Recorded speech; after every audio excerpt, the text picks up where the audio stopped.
Or are we going to be led to Christian theocracy? Christian theocracy, they're trotting that out again. Oh my God, in God we trust.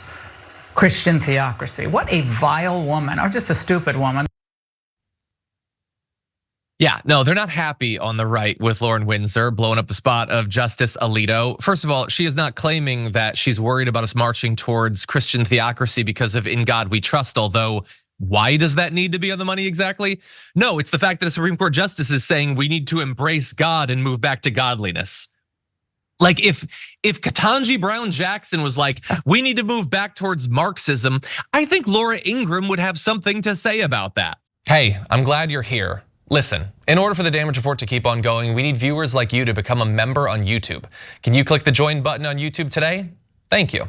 But when a Supreme Court justice who is supposed to be utterly unbiased is saying, oh, there's one religion that we need to enshrine in our country, yeah, I think people should be a little bit worried about that, combined with Donald Trump and Project 2025 and all of that. So because Lauren Windsor just revealed what he said, she gets attacked. The right does not like when you reveal what they say. That's why they've hated Media Matters for so many years. She's a dumb woman, she's a vile woman, because she pulled back the curtain and revealed what the elites get up to.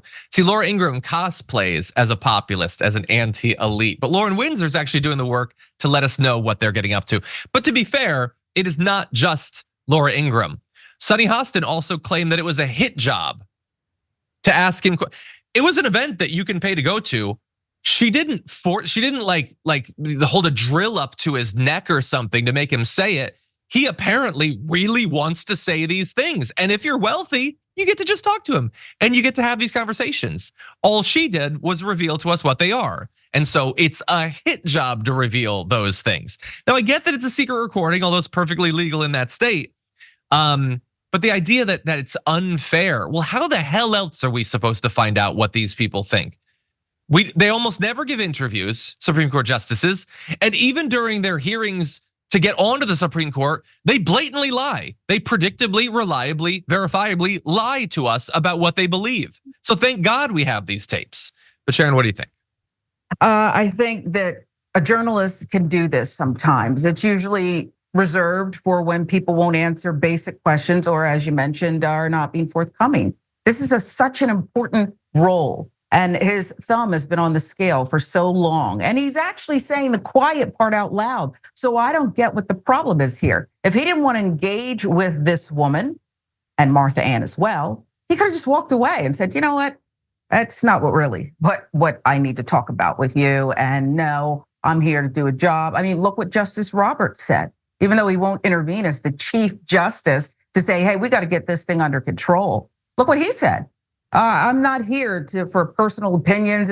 I'm about the law and deciding cases based on the law. So I don't know why you're shooting the messenger, people.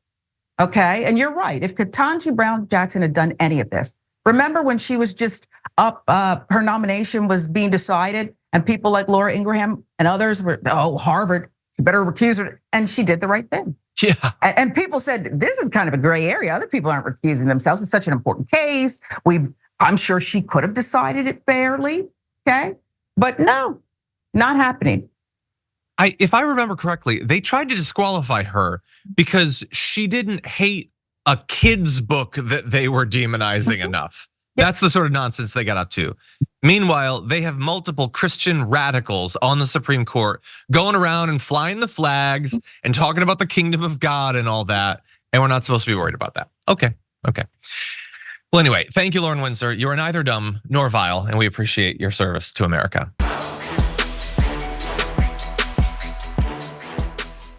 Members make a difference here at TYT. You help make the show happen, and we see you in the chat with your loyalty badge. Click the join button to become a member today.